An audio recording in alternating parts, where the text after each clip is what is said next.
अंबेडकर चौक में आयोजित कार्यक्रम डॉक्टर बाबा साहब जीवन जयंती पर सीएम भूपेश आप देखें तो बहुत संघर्षपूर्ण रहा है।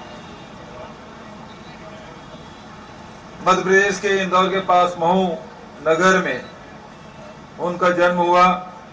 पिछले दिनों राहुल जी के पदयात्रा के समय हम लोगों को भी वहां जाने का अवसर मिला था। बाबा साहब अंबेडकर का जन्म जैसे महू में हुआ, आप सब जानते हैं।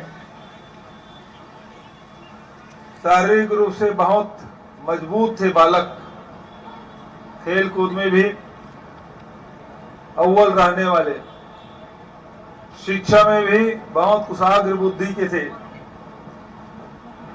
लेकिन अस्पृश्यता का दंश उन्हें बाल्यकाल से झेलना पड़ा। पिताजी शासकीय नौकरी में थे तो अनेक जगह स्थानांतरण हुआ और हर जगह वही उन्होंने पाया।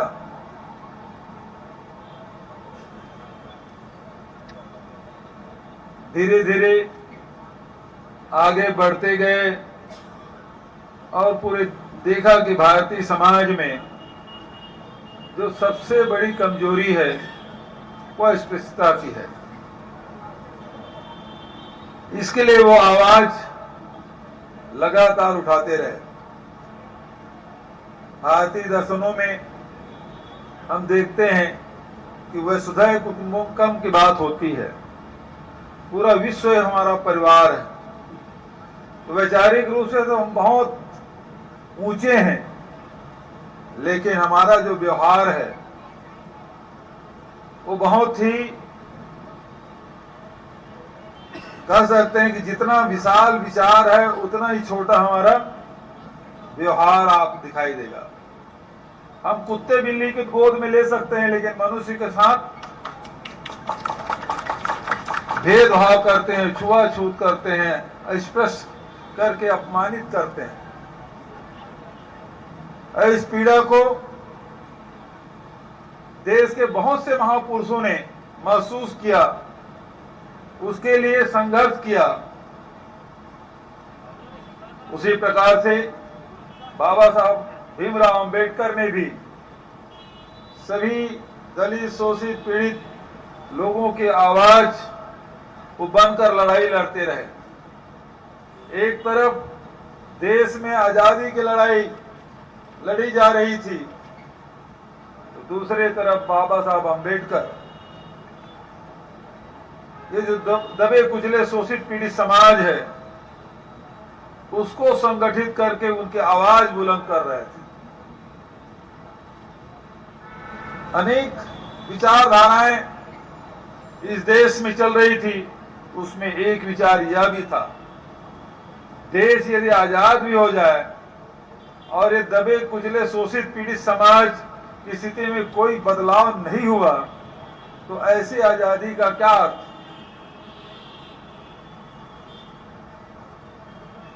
कुछ लोग जो ये कहते थे ये सामाजिक जो हमारी व्यवस्था है उसको तो हम बाद में भी दुरुस्त कर सकते हैं, लेकिन पहले अंग्रेज को यहां से भगाओ।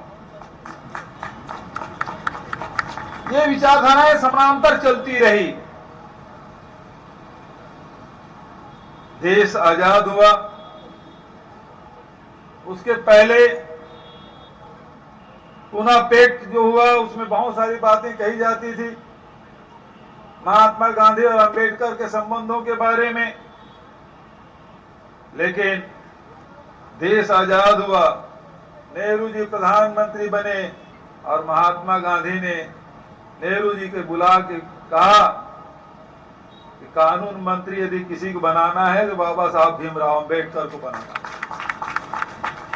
संविधान सभा की गठन किया गया और उसके अध्यक्ष किसी को बनाना है तो बाबा साहब भीमराव अंबेडकर को बनाना।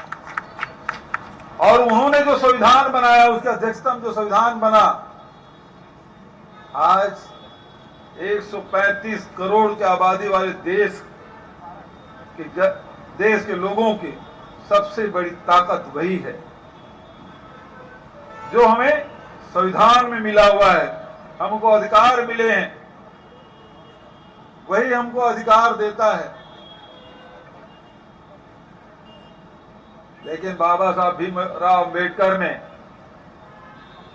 संविधान सभा के आखिरी वक्तव्य में उन्होंने कहा, संविधान कितना भी अच्छा हो,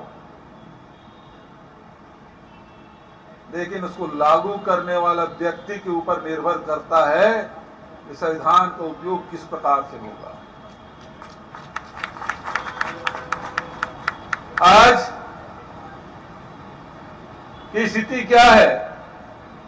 जो संविधान हमारे हितों की रक्षा करती है, आज वही संविधान खतरे में है। संविधान के द्वारा दिए गए अधिकार को संविधान के साथ छेड़छाड़, संवैधानिक व्यवस्थाओं को कमजोर करने की कोशिशें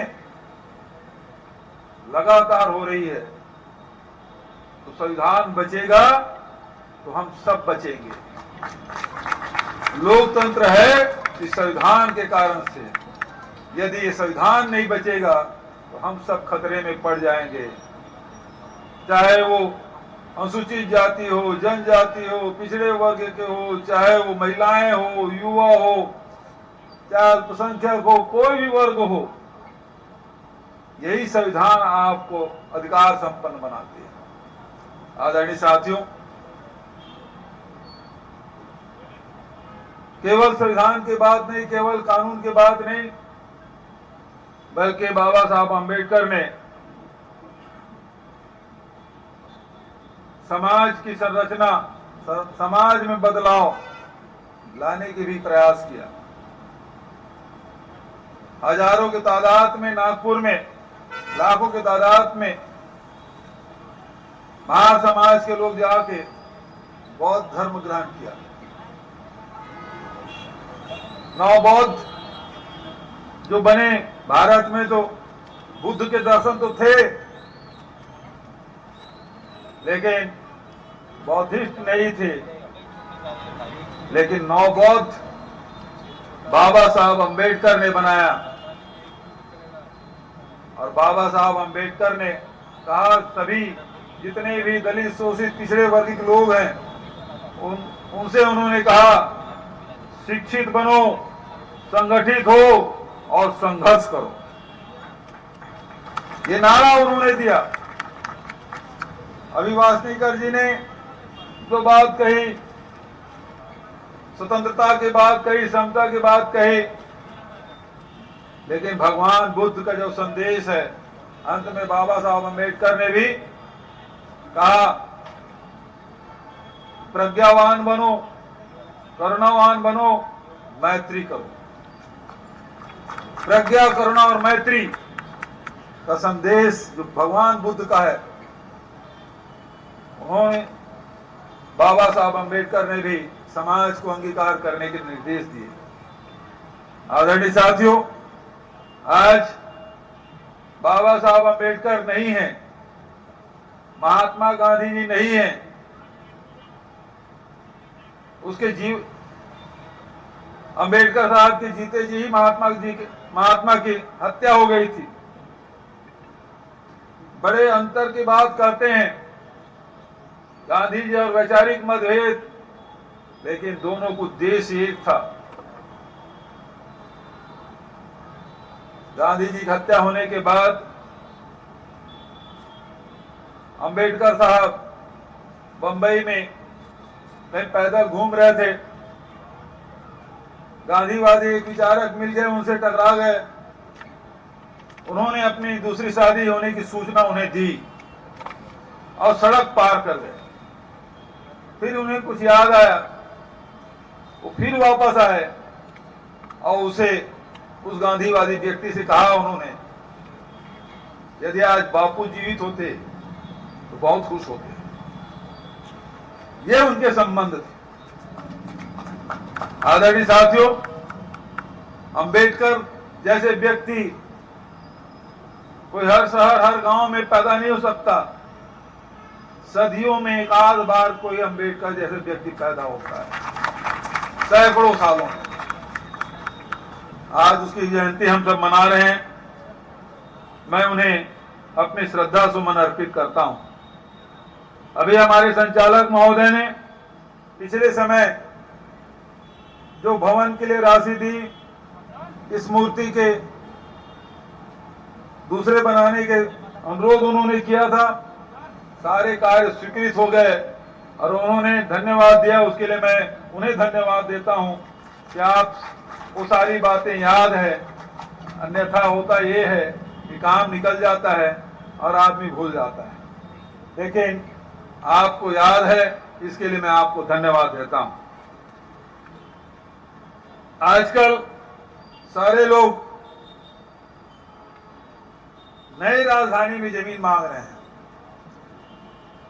जिस समाज के कार्यक्रम में जाता हूं, वो समाज 5 एकड़ से कम जमीन मांगता ही नहीं,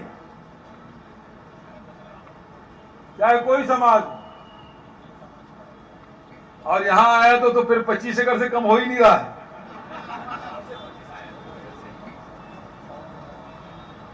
वासनिकर जी प्रशासनिक सेवा में थे, कमिश्नर के रूप में रिटायर हुए। उनको मालूम है एनआरडीए वो व्यवसायिक संगठन है।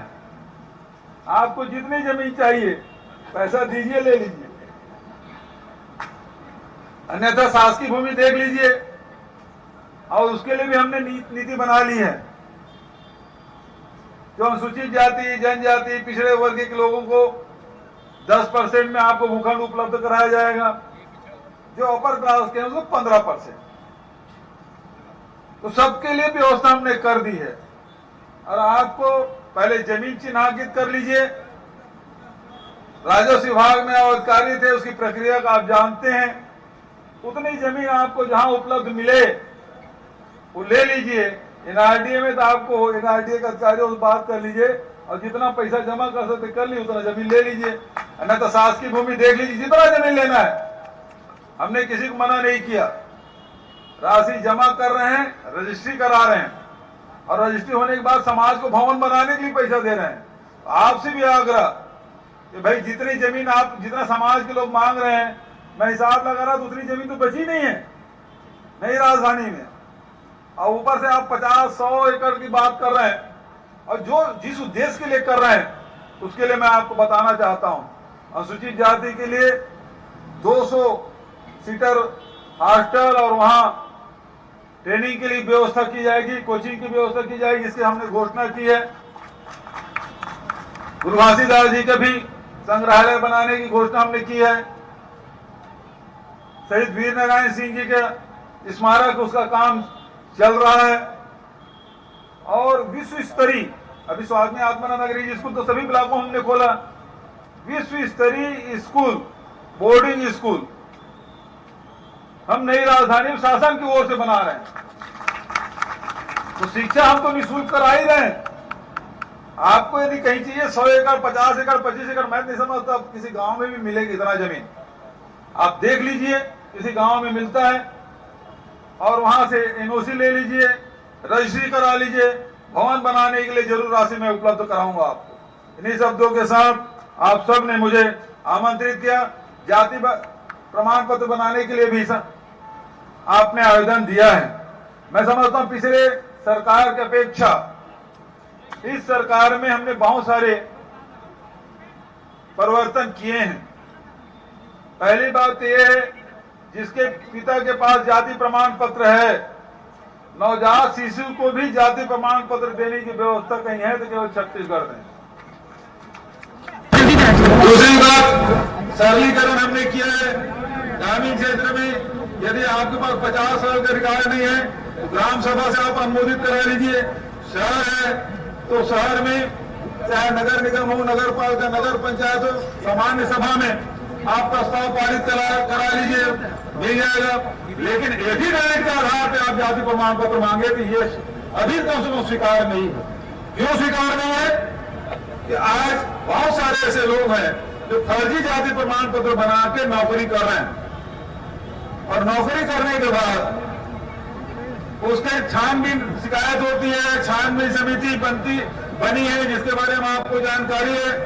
छानबीन समिति जांच करके रिपोर्ट शासन को दे देती है, उसमें कार्रवाई।